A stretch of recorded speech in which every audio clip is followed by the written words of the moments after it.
Hello everyone and happy Easter! Today I'm going to be colouring a page from Agota Pop Illustrations. She is on Etsy and follow her on Instagram as well. She's amazing.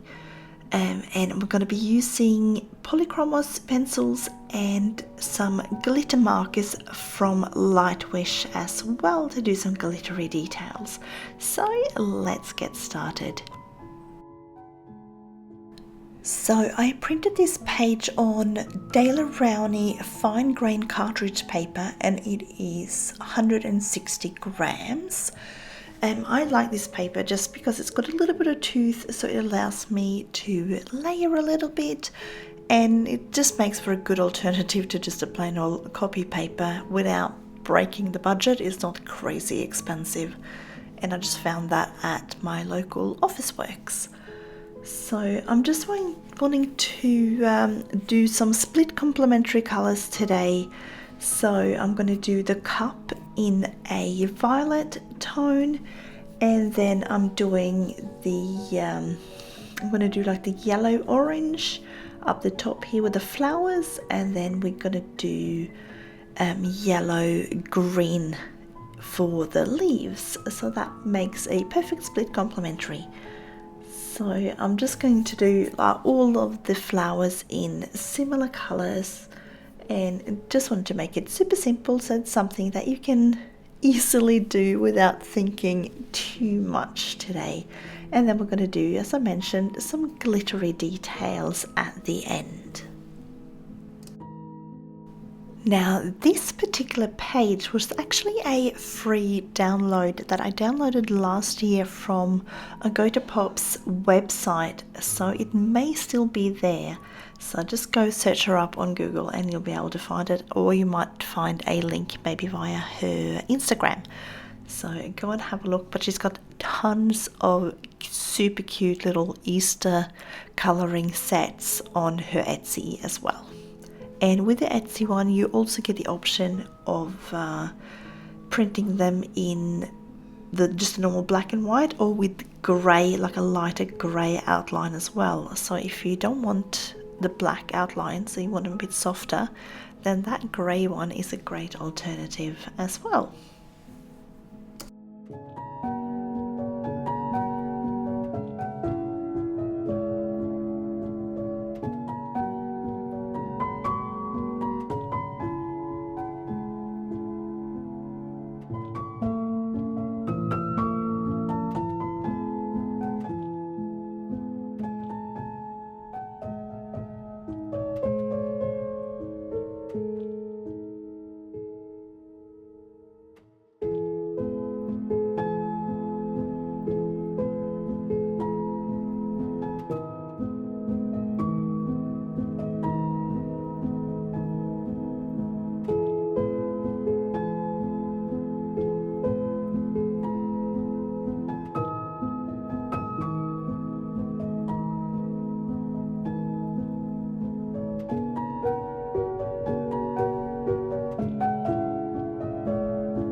I love using burnt sienna together with my sort of yellow orangey tones. I kind of feel like it gives it that bit of a gold look to it, and it works out really well for some nice light shading without getting too dark, and that way you allow yourself a bit of space sort of later on, a bit of areas that you can go in darker later on. That's why I never tend to go in with black colors straight away for my shadows, just because you don't have the option to go darker later on. So this is a nice sort of soft way to get that golden glow on your sort of yellow orangey colors.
So I feel like I want something a little bit lighter and brighter, so I'm going to go in with a light cadmium yellow just on these little flowers on the side here, and I'm just going to go over everything here.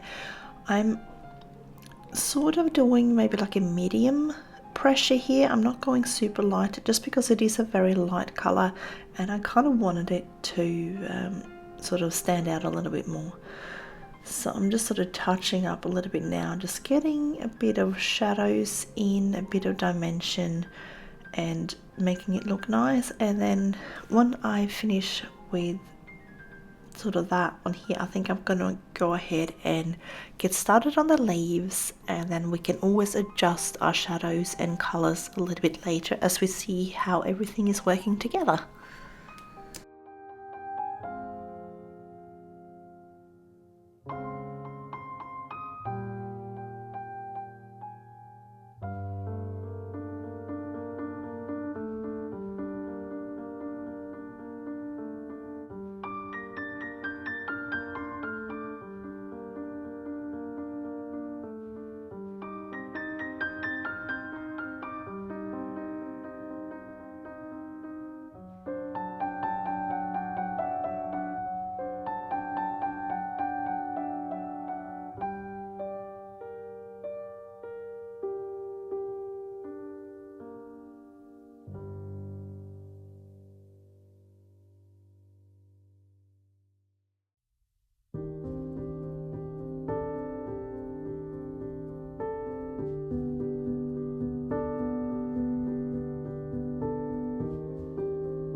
So as you can see with my leaves, I went with sort of quite bright colors instead of my usual neutral earthy kind of greens.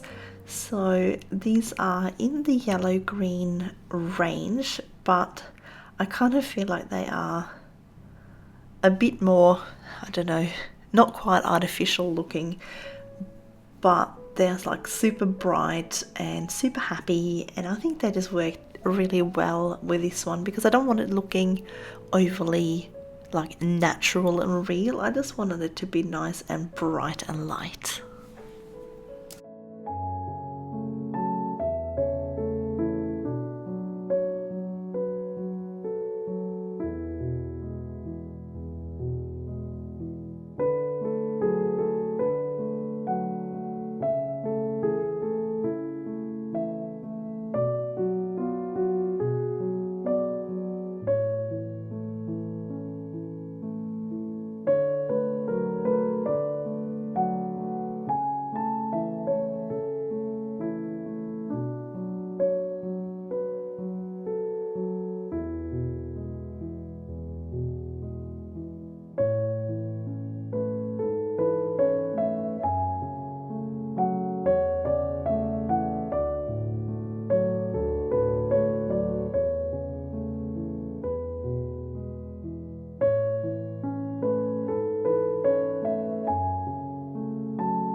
I'm just going to go in with a bit of chrome oxide. It's more on the earthy side, this one, but it is one of the darker ones that doesn't have too much of a blue undertone to it, so I decided to use that one for now.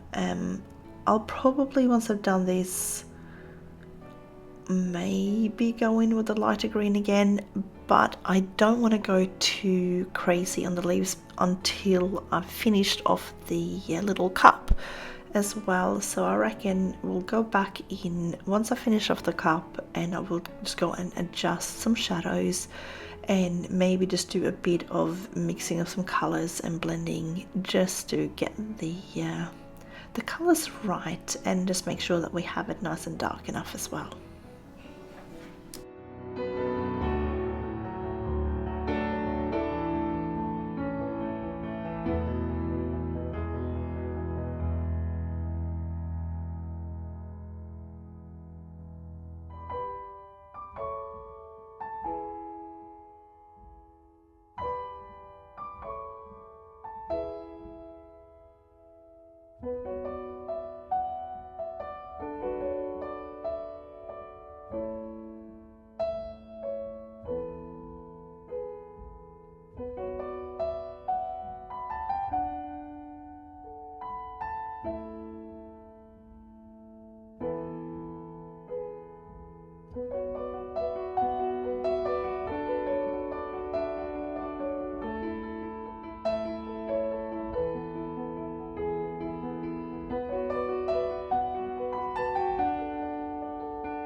for this cup, I'm going to have my highlight down at the center, and as you can see, I have made like that white little gap on either side there, and I'll probably use some light magenta, I think, in that afterwards. I just wanted to make sure that I have the rest of my colors down first, and then I'll put in some light magenta in a little bit.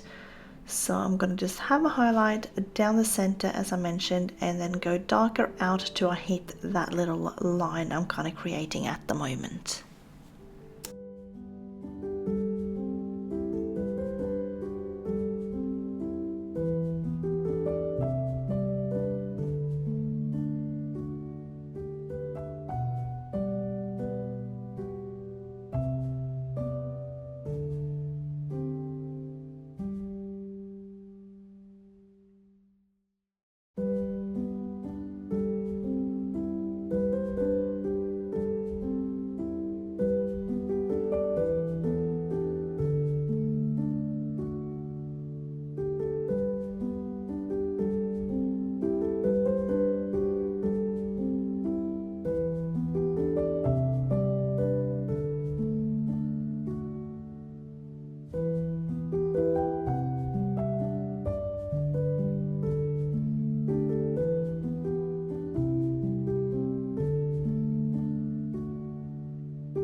So this is my light magenta. I've just used it so much I've rubbed off the color name. So whenever you see this, it's the light magenta.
Alright, I think I've gone in dark enough with the other colors that I can afford to go in with a little bit of black just to deepen up some of the darkest shadow areas here, and then just sort of get that extra bit of depth kind of created here. So I'm just making sure that I go in just sort of underneath each leaf here, just so I can sort of get that little bit of extra darkness. I'm also, as you can see, I'm kind of going just sort of on the outline of the little leaf, and bringing it in a little bit, just because these particular leaves look like they got that good curvage on them. So I just wanted to make sure that I got that extra little bit of shadows on them as well.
I think I've gotten to the point now that I'll be sort of jumping back and forth between my lighter and my darker colors, and just kind of getting a feel for what this little picture needs.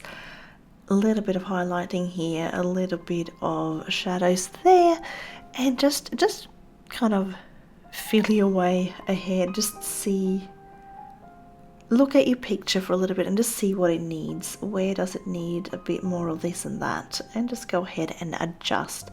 Yours might not look, if you're following along, it might not look the same as mine because your pressure might be different. So just take a moment now and just start looking around and just seeing what your picture needs to make sense.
I think I'm kind of getting to the point where it's not too much left to do. I'm just adjusting little bits here and there, finding out where I need to add colors and where I might need to add a bit of shadows or things just to create some depth and dimension.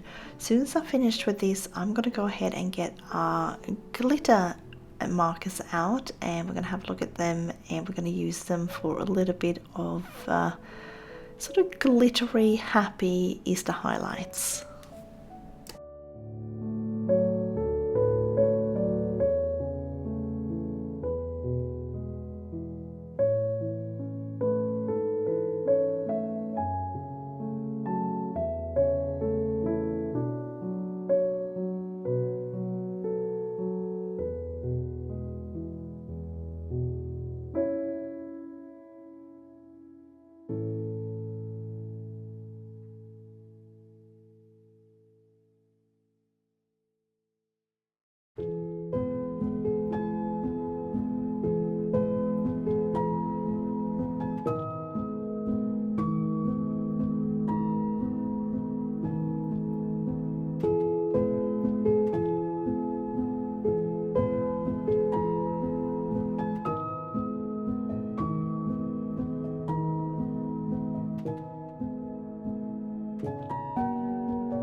So these here are my new glitter markers. They were sent to me by Lightwish, which is the same company that owns Artex, and they also sent me the metallic markers that we used. So here they are. I'm going to use a few different colors, I think, just having a look at what they look like. I've just sampled them here on, or swatched them on in my little book, so you can kind of see they have the color sort of underneath, and then they get that little sort of silvery shine over the top of it, and it actually looks really pretty. Unfortunately, I had a little mishap with that one of the ones at the top there, as you can see, and I kind of went through. The only downside with these is that they will go through your paper, which is also one of the reasons I decided to do a printable picture today, so that we didn't have anything on the back. So just be aware of that if you're using these. They will go through your paper if you're using them in especially double-sided coloring books. Just make sure you got nothing on the back.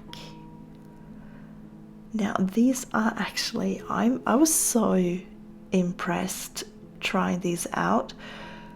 They have a really sort of pretty shine to them. They are lovely to lay down. They are a 0.7 mil little nib, so I think that makes them about the same as like a Posca, the finest sort of tip of the Posca markers. So and they do have, so there's 12 different colors in these ones, and I'm just going to use them here to sort of remove a few outlines, not all of them, but I don't know if, I think you can kind of see the shine on these.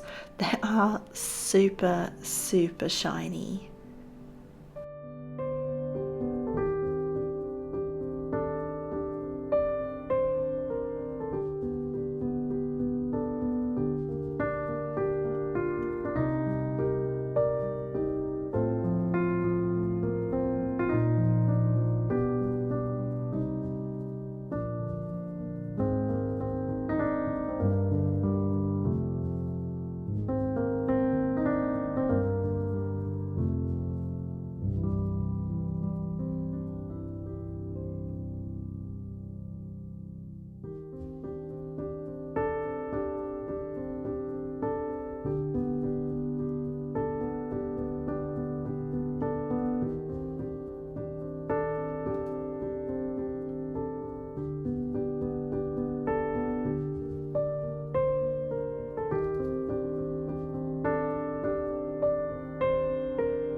I know I could probably use the green for the leaves, but the green is actually quite bright, so I decided to go in and do like the highlighted side of the leaf just in this silver, and I'm just sort of again just going over the outline on just sort of one side here, and it's working out really well. It's super shiny. I might even use this. I'm thinking maybe we should write something.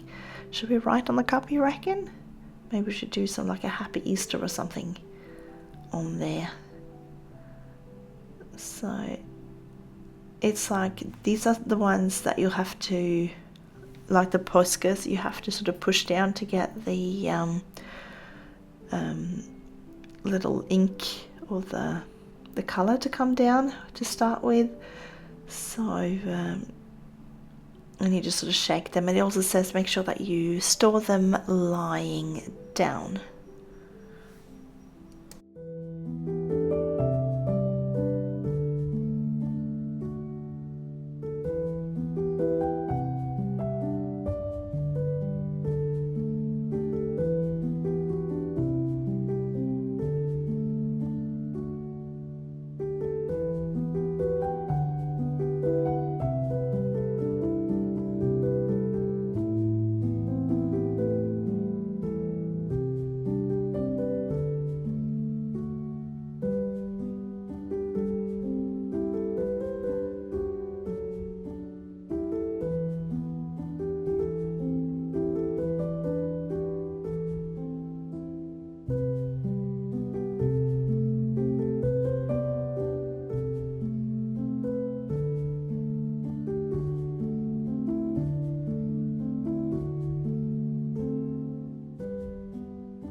Alright, let's write a little happy Easter message on this cup.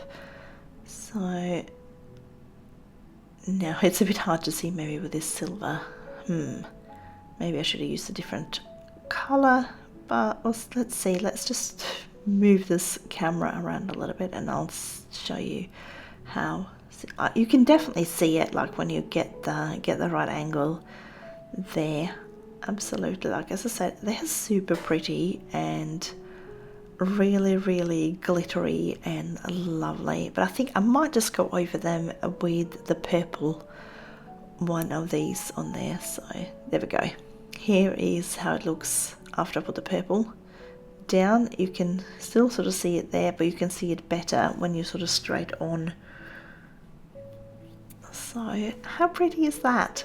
So that's our little Easter colouring today. I hope you have a wonderful rest of your Easter. Thank you so much for following along with me or just watching today. I wish you all a colourful day. And again, thank you so much to Lightwish for sending me those glitter markers to have a go with.